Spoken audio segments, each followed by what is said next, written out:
대주제 하나님을 바라보라. 대주제 하나님을 바라보라. 자, 이 제목 가지고 말씀의 은혜를 나누도록 하겠습니다. 1881년이에요. 프랑스의 화가 에밀 라누가 그린 그림인데 The Helping Hand, The Helping Hand, 돕는 손이라고 하는 제목의 그림이에요. 자, 그림을 잘 보시면 소녀가 노를 잡고 있고 할아버지로 보이는 분이 노를 젓고 있는 것 같죠. 자, 근데 이제 흥미로운 게 소녀는 아마 이 진지한 표정으로 봐가지고 자기가 노를 젓고 있는 거를 아마 생각하는 것 같아요. 근데 실제로 노를 저어주는 분은 누구예요? 할아버지예요. 할아버지가 더 헬핑 핸드, 돕는 손이라 이 말이에요. 여러분, 우리가 믿음 생활을 하고 직분을 감당할 때 사실 내가 하는 것으로 착각할 때가 많아요. 내가 힘들어가지고 노를 젓고 땀을 흘리고 그렇게 해서 교회에 일을 한 것으로 생각하기 쉽다 이 말이에요. 하지만 이 모든 것은 사실 누가 하셨죠? 하나님이 하셨습니다. 이게 정답이라고. 이게 시편 54편 4절에 나오잖아요. 하나님은 나를 돕는 이시며 주께서는 내 생명을 붙들어 주시는 이시니이다. 여러분, 한 가지 비밀이 있는데, 특별히 이 직분 관련해 가지고 우리가 담임 목사로 또 권사로 안수 집사로 직분을 받아서 사역할 때, 자, 각각 하나님이 대해 주시는 게 다르다라는 것을 잊으시면 안 돼요. 내가 전도사로 사역할 때, 분목사로 사역할 때, 그때 나를 대해 주신 하나님하고, 제가 담임 목사로 사역할 때 나를 대해 주시는 하나님의 모습이 달라요, 여러분. 전에는 분명히 저를 어린아이처럼 그렇게 대해 주셨는데 담임 목사가 된 다음에는 하나님이 분명히 어른스럽게 대해 주시면서 기도할 때마다 놀랍게 역사해 주시더라는 거예요. 여러분, 직분은 사실 이것 때문에 우리가 감당할 수 있는 거예요. 이거 내가 하는 거 아닙니다. 여러분, 오늘 그림에서 연상할 수 있듯이 The Helping Hand, The Helping Hand, 예수님이 노를 잡고 저어가는 거, 이거를 절대 잊으시면 안 돼요. 사실 나는 손을 노에 얹어 있을 뿐이란 말이에요. 자, 오늘은 이렇게 놀랍도록 The Helping Hand, 돕는 손으로 함께 하신 우리 주님이 나와 함께 하신다. 자, 이런 전제를 가지고 오늘 본문으로 들어가겠습니다. 자, 계속해서 지난 주일에 이어서 이제 사도행전 4장 살펴보겠는데, 베드로와 요한이 사내들인 공회에 붙들려 갔지만은 절대 주눅 들지 않죠. 자, 꼭 우리가 기억하자 그랬는데, 파레시아 담대하게 확신을 가지고 거침없이 복음의 말씀을 전거했단 말이에요. 그랬더니 사내들인 공회원이라고 하더라도 사도들을 석방시키지 않을 수가 없었다 이 말이에요. 사도들은 끝까지 사명을 감당하는데 어떻게 감당했냐? 20절에 우리는 보고 들은 것을 말하지 않을 수 없다 라고 하면서 담대하게 끝까지 핍박이 오고 환난이 오더라도 사명을 끝까지 감당하는 모습을 우리에게 보여줍니다. 자, 이어서 이제 오늘 본문 23절 이제 넘어가죠. 23절 보면 사도들이 노임에 그 동료에게 가서 제사장들과 장로들의 말을 다 알리니 그랬습니다. 사도들이 노임에, 베드로와 요한이 사내들인 공회에 붙들려 갔다가 노임받은 것을 의미하죠. 고난 속에서도 복음의 불길이 번져갑니다. 고난이 있어야, 아니 다른 말로 하면 고난이 있어야 교회에 부흥도 있다라는 걸 알 수가 있어요. 그래서 이 고난이라는 것은 하나님의 신비한 신앙의 장치다, 또 다른 신앙의 장치다라는 걸 알 수가 있어요. 그런데 더 흥미로운 게 있어요. 자, 사도들이 노임에 그 다음에 그 동료에게 가서 제사장들과 장로들의 말을 다 알리니 했습니다. 다른 사도들과 성도들에게 가가지고 그동안에 있었던 사내들인 공회의 결정들과 위협적인 말을 그대로 전달합니다. 이에 대한 이들의 반응이죠. 자, 24절 같이 읽겠습니다. 24절 같이 읽습니다. 시작.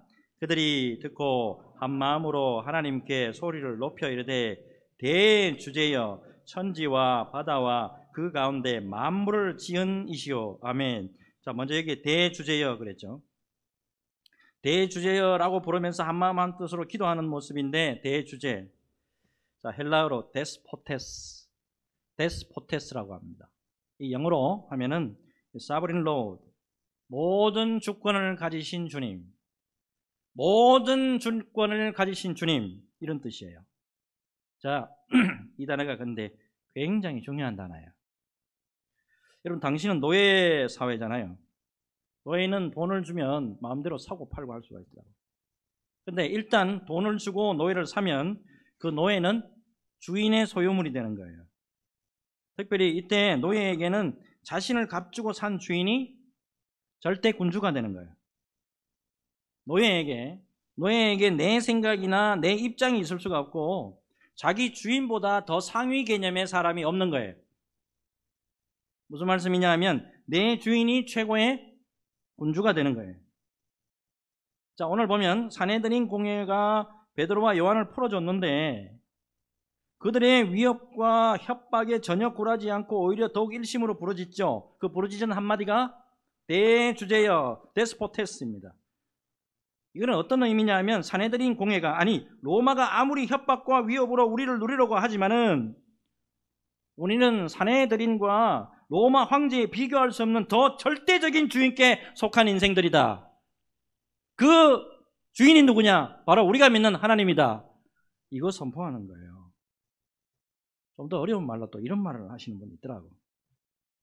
모든 것이 되시며 모든 것을 지배하시고 완전히 다스리시고 절대 통치자, 주권자, 왕 중의 왕이시며 이 세상의 모든 것의 주인이 되시며 소유하고 계시는 주님이시다. 여러분, 예수를 믿는 우리 그리스도인들은 이 세상을 살아갈 때 참 어떨 때는 많은 갈등 속에 살아갑니다. 그 갈등의 자리에서 어떤 선택을 해야 되는지 혼란스럽기까지 해요. 여러분, 이때 어떤 삶의 갈등과 결정 앞에서도 주저하지 않고 분명하게 데스포테스, 대주제여, 요거를 여러분 붙잡아야 됩니다. 로마 황제가 아니라 더한 사람 앞에서도 그 명령에 두려워하거나 떨 것이 아니고 절대적인 우리 주님을 붙잡아야 한다, 이 말이 되겠습니다. 여러분, 우리는 어느 누가 무엇이라고 할지라도 하나님의 소유고 그분의 말씀에 순종할 것이다 라고 고백해야 될 사람들이라는 거예요. 바로 이때 대주제이신 우리 하나님이 당신의 백성들을 분명히 붙들어 주신다라고 하는 사실입니다. 여러분, 우리는 소유주가 틀려요. 우리는 소유주가 틀리다고. 다시 본문으로 돌아가가지고 고난과 위협 앞에서 사도들과 당시의 성도들 모두 대주제이신 하나님을 부르면서 기도로 맞대응을 합니다. 핍박이 오고 박해를 오더라도 그거에 맞대응하는 것이 뭐냐면 기도다라는 거예요. 자, 이들의 기도 내용이 25절과 26절에 나오죠. 같이 읽습니다. 25절, 26절 같이 읽습니다. 시작. 또 주의 종 우리 조상 다윗의 입을 통하여 성령으로 말씀하시기를 어찌하여 열방이 분노하며 족속들이 허사를 경영하였는고 세상의 군왕들이 났으며 관리들이 함께 모여 주와 그의 그리스도를 대적하도다 하신 이로소이다. 아멘. 시편 2편의 말씀을 인용하고 기도합니다. 자, 이렇게 시편의 말씀을 인용하며 기도하는 것은 현재 이들이 당하고 있는 고난이 어떤 것인가 분명히 깨닫고 있다라고 하는 것을 증명합니다. 다시 말씀드리면 지금 이들에 대한 박해는 하나님이 이미 다윗의 입을 통해서 예언하셨던 예수 그리스도에 대한 박해 연속 선상에 있다라고 하는 거예요. 예수님 때문에, 예수님을 믿음으로 말미암아 우리도 지금 동일하게 고난받고 있다라고 하는 의식이에요. 여러분, 고난을 받으면서 그 내용과 의미를 알고 당하는 거하고 전혀 그것도 모르고 당하는 거하고 분명한 차이가 나죠. 또 그리스도의 고난에 동참하는 의미에서 받는 고난과 내가 죄를 지어가지고 받는 고난과 이거는 분명히 차이가 나는 거예요. 특별히 우리 성도들에게 앞으로 귀한 비전이 있는데 이 비전을 따라갈 때 나름대로 고난이 우리에게 있음을 발견하게 돼요. 그러나 우리에게 있을 눈부신 미래를 바라보면서 고난이 주는 유익을 생각한다 본다면 이게 고난이 아닌 거예요. 오히려 고난이 하나님의 축복의 전주곡이 될 수 있다라고 하는 믿음이 우리에게 온다 이 말이에요. 사도 바울이 골로새서 1장 24절 이렇게 말씀하잖아요. 나는 이제 너희를 위하여 받는 괴로움을 기뻐하고 그리스도의 남은 고난을 그의 몸된 교회를 위하여 그리스도의 남은 고난을 그의 몸된 교회를 위하여 내 육체에 채우노라. 그리스도의 남은 고난에 우리가 동참함으로써 오히려 우리가 기뻐함을 누리고 하나님께 영광 올려드리는 데까지 나아가는 저와 여러분들이 되었으면 하는 마음 참 간절합니다. 여러분, 무엇보다도 고난 가운데 우리가 절대로 끊지 않고 계속 이어나가야 할 것이 하나 있어요. 그게 뭐냐면 기도라는 거예요. 기도. 다니엘의 경우를 봅시다. 바벨론에 포로로 가 있습니다. 바벨론으로 포로로 가 있다는 것은 뭐냐면 내 권리를 주장할 수 있느냐? 권리 주장 못해요. 그리고 내 신앙과 내 믿음을 고백할 수 있느냐? 고백 못합니다. 그런데 그럼에도 불구하고 내가 하나님 앞에 기도하면서 모든 것을 극복해 나가고 죽음에서도 이겨나가고 하나님 앞에 영광 올려드릴 수 있었던 것은 뭐냐면 그의 기도의 능력 때문이었다는 거예요. 다니엘서 6장 10절이죠. 다니엘서 6장 10절 보면 다니엘이 이 조서에 왕의 도장이 찍힌 것을 알고도 자기 집에 돌아가서는 윗방에 올라가 예루살렘으로 향한 창문을 열고 전에 하던 대로 하루 3번씩 무릎을 꿇고 기도하며 그의 하나님께 감사하였더라. 과거에 우리 선배들은 이렇게 기도로 이겨나갔다고. 그런데 오늘날로 와봅시다.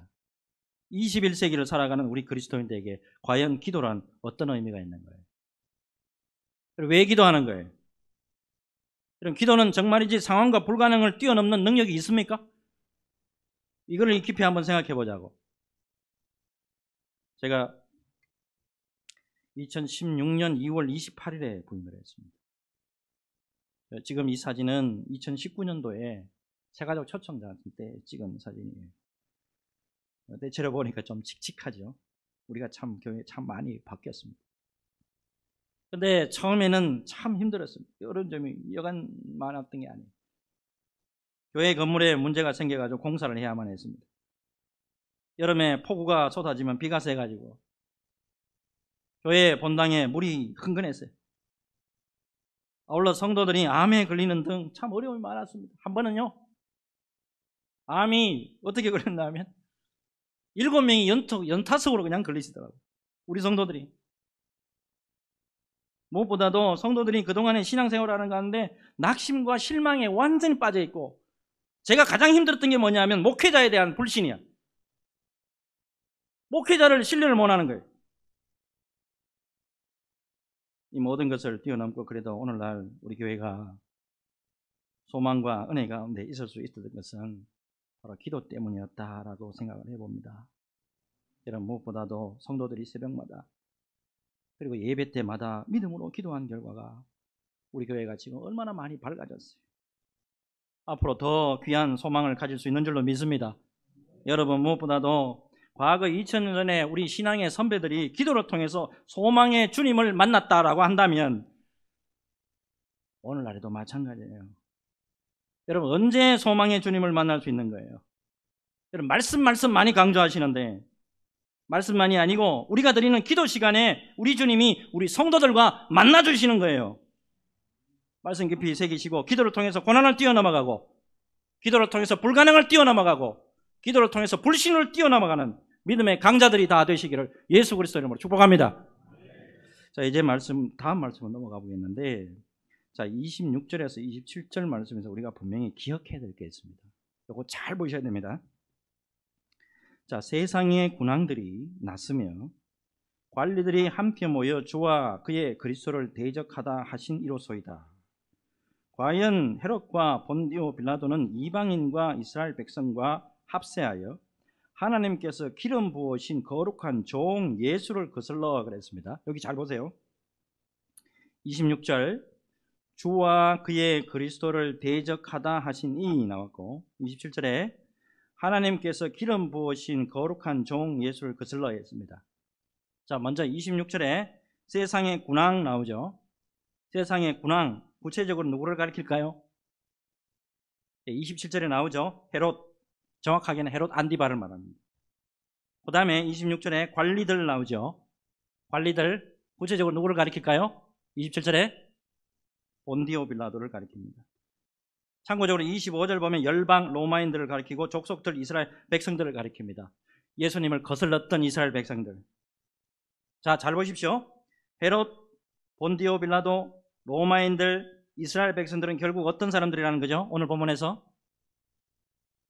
자, 주와 그의 그리스도를 대적하다 하시니 하나님께서 기름 부으신 거룩한 종 예수를 거슬러, 한마디로 말하면 하나님을 대적하는 자입니다.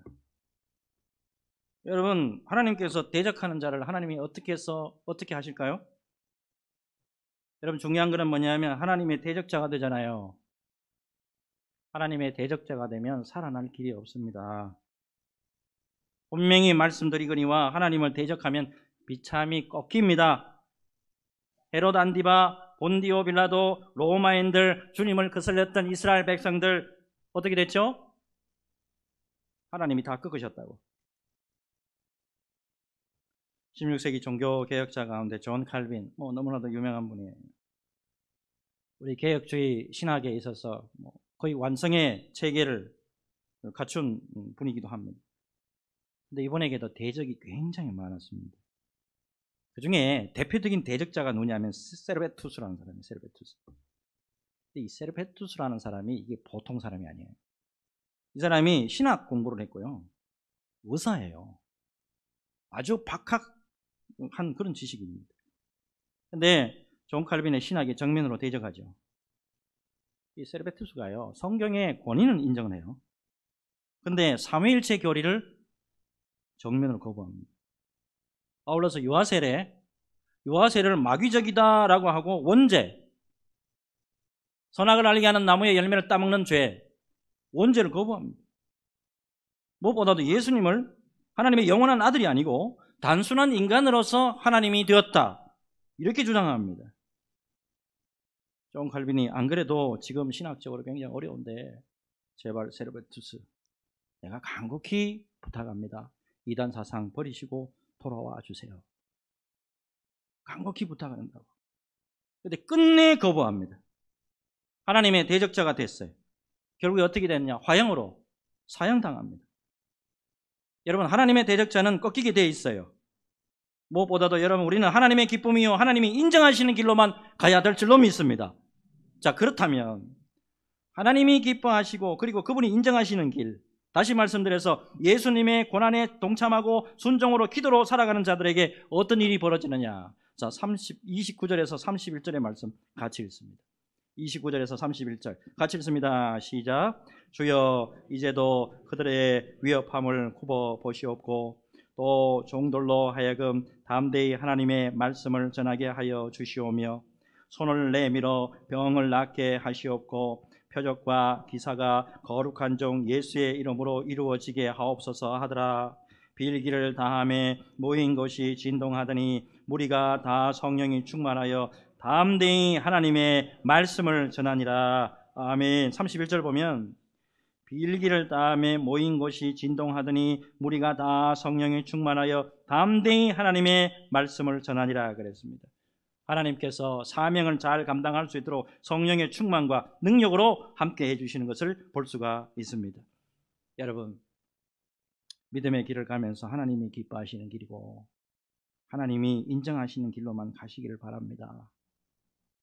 지난 2주간에 금요 기도 때 예레미야에 대한 말씀을 나누고 기도했습니다. 예레미야가 사역할 때는 언제냐면 남유다 말기입니다. 남유다 말기 참 기가 막힌 시대였죠. 요시야, 여호아스, 여호야김, 여호야긴, 시드기야 왕, 5 왕이 올라갔지만 놀랍게도 요시야 왕을 제외한 나머지 왕들 43년 동안에 열심히 예수 그리스도의 복음과 하나님의 말씀의 복음을 전했는데도 불구하고 안 들어먹어요. 결국에 남유다가 바벨론에게 멸망하게 됩니다. 놀라운 거는 예레미야의 눈물의 기도, 예레미야가 눈물로 하나님께 기도한 것 그대로 다 이루어지는 것을 볼 수가 있어요. 하나님이 절대적으로 외롭고 혼자이지만 예레미야와 끝까지 함께 하시는 모습을 예레미야서를 통해서 보여줍니다.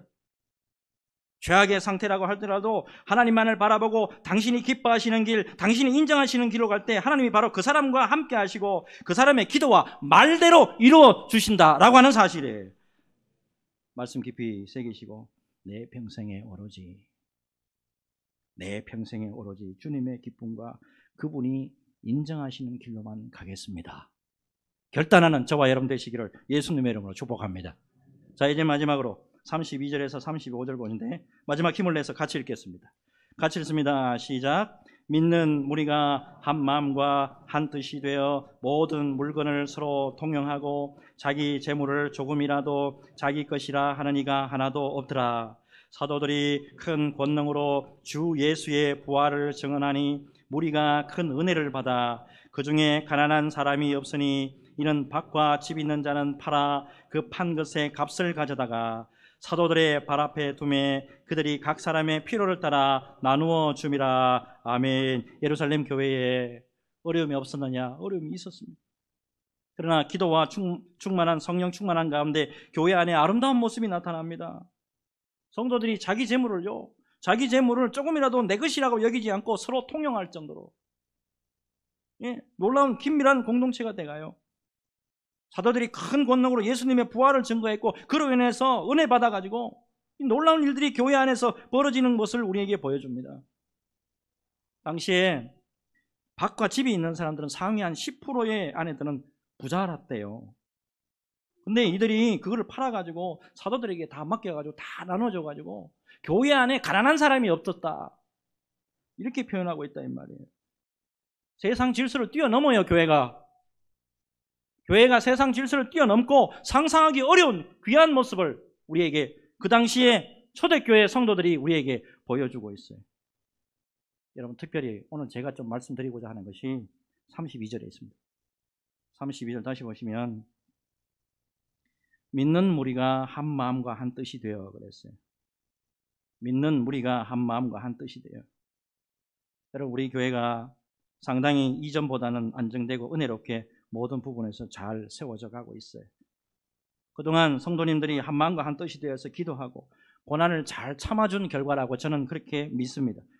그런데 만약에 이렇게 되는 것을 시기하고 메인 것을 끊으려고 하고 하나 되는 것을 시기한다고 한다면 분명히 이것은 사탄의 지심에 틀림이 없어요.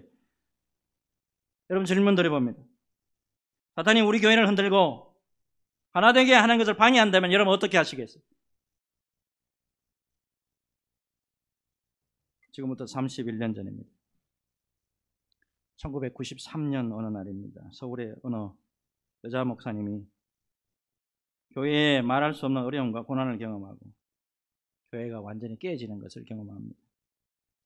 5년 이상 교회를 개척을 했는데 참 꽤 많은 성도들이 모였는데 그 안에 또 문제가 발생해가지고 끝까지 당신을 따르는 몇 가정과 함께 서울 대치동에서 쫓겨나다시피 해가지고 일원동으로 지하교회로 이전하게 됩니다. 교회를 이전하고 난 다음에 상실감과 낙심 때문에 한동안 침체기를 경험합니다. 하지만 주님 앞에서 목사로서 나는 끝까지 이 사명 감당하다 내가 죽으리라 깊은 기도하면서 깊이 깨닫고 작전 기도에 돌입하게 됩니다. 작전 기도, 이게 장난이 아니에요. 하루에 3번 예배 드리는 건데 오전 11시, 오후 2시, 밤 자정입니다. 이걸 365일 한 번도 쉬지 않고 나가는 거예요. 순수하게 기도에만 집중하는 목회를 하게 됩니다.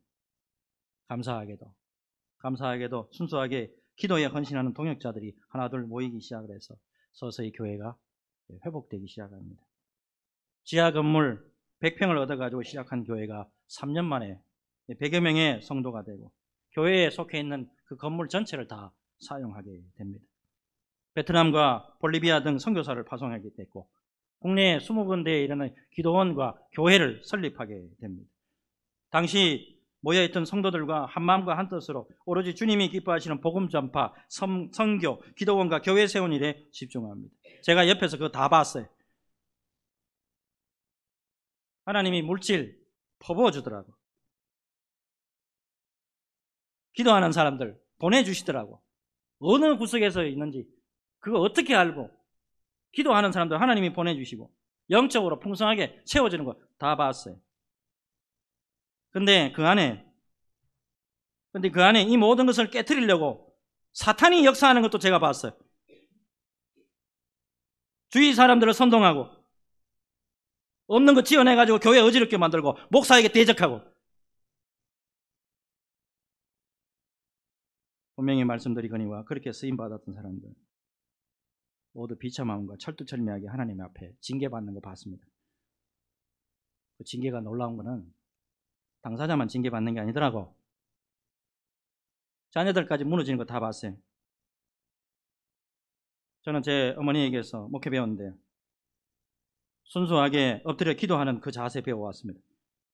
순수하게 진실되게 주님 앞에 목회 감당하고 주님 앞에서 순종하는 자세를 잃지 않을 때 우리 주님의 은혜는 절대 마르지 않는다. 보고 듣고 깨달았습니다. 여러분, 제가 정말이지 부탁합니다. 주님 앞에서 성령의 도구로만 쓰임 받으시길 바랍니다.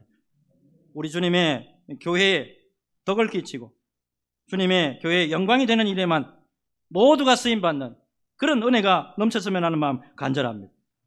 오늘 말씀 깊이 새기시고 주 안에서 언제나 우리 주님의 기쁨이고 인정받는 우리 성도들 다 되시기를 예수 그리스도 이름으로 축복합니다.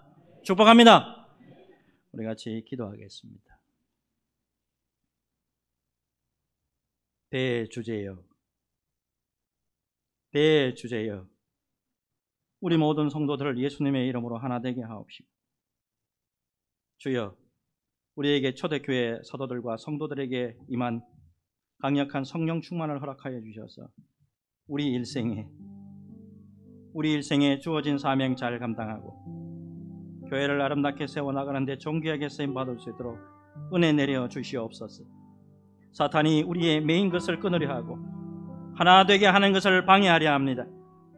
이 모든 것을 하감하시고 주여 우리 교회에 놀라운 은혜와 사랑으로 함께하여 주옵소서.